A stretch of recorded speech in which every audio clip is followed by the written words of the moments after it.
ഒരു മാസമായി. ഒരു മാസത്തിന് മുമ്പേ ബ്രദർ അറിയാം ഇവിടെ വന്നതാണ്. ആ സമയത്ത് അരയിൽ ബെൽറ്റ് വിട്ടിട്ടുണ്ട്. എനിക്ക് 5 മിനിറ്റ് നടക്കാൻ എനിക്ക് പറ്റത്തില്ല. അറിയാം, കുനിഞ്ഞ് നിൽക്കാൻ പറ്റത്തില്ല, നിൽക്കാനൊക്കത്തില്ല, ഒത്തിരി നേരം നിൽക്കാൻ പറ്റത്തില്ല. നടുവിന് വേദനയോട്ട് നിന്ന് ഒരാളെ കർത്താവ് സൗഖ്യമാക്കുമെന്ന് പറഞ്ഞ സമയത്താണ് മിന്നൽ പോലെ ഒരു ശക്തി ഈ മകന്റെ വെള്ളോട്ട് ഇറങ്ങി വരുന്നത് ഞാൻ കണ്ടത്. വിശ്വസിക്കുന്നവർ ഒരുമിച്ചൊന്ന് പ്രാർത്ഥിച്ചു. വിശ്വസിച്ചുകൊണ്ട് ഈ മകന് വേണ്ടി പ്രാർത്ഥിക്കുന്നു. ഇവൻ ദൈവസന്നിധിയിൽ സമർപ്പിക്കുന്ന മിനിറ്റുകളാണ്. എന്തോ പറ, കുനിയാൻ ബുദ്ധിമുട്ടുണ്ടോ? ഹല്ലേലൂയ. കഴിയുമെങ്കിൽ ആ ബെൽറ്റ് അങ്ങ് ഊരിക്കോ, ഊരിയിട്ട് കുനിയും.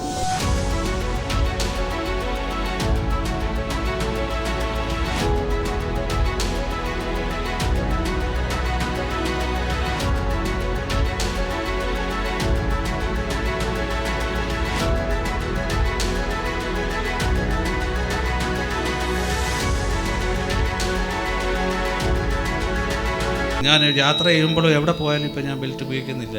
ദൈവം എന്നെ ഇത്രത്തോളം വഴി നടത്തിയത്. ഹല്ലേലൂയ. മകൻ ഇന്ന് ബെൽറ്റ് ഉപയോഗിക്കാതെയാണ് യാത്ര ചെയ്യുന്നത്. ഹല്ലേലൂയ. ഈ ലോകത്ത് ആരും വിശ്വസിക്കാതെ ഹല്ലേലൂയ ബെൽറ്റ് ഇട്ടിട്ടില്ല താൻ. ഹല്ലേലൂയ. കർത്താവ് ചെയ്ത വലിയ അത്ഭുതത്തിനായിട്ട് സ്തോത്രം. ഒന്ന് കുനിഞ്ഞുകൂടെ ഒന്ന് കാണിക്കാൻ പറ്റിയാൽ ഹല്ലേലൂയ. കർത്താവ് ചെയ്ത നന്മകൾക്കായിട്ട് ഹല്ലേലൂയ.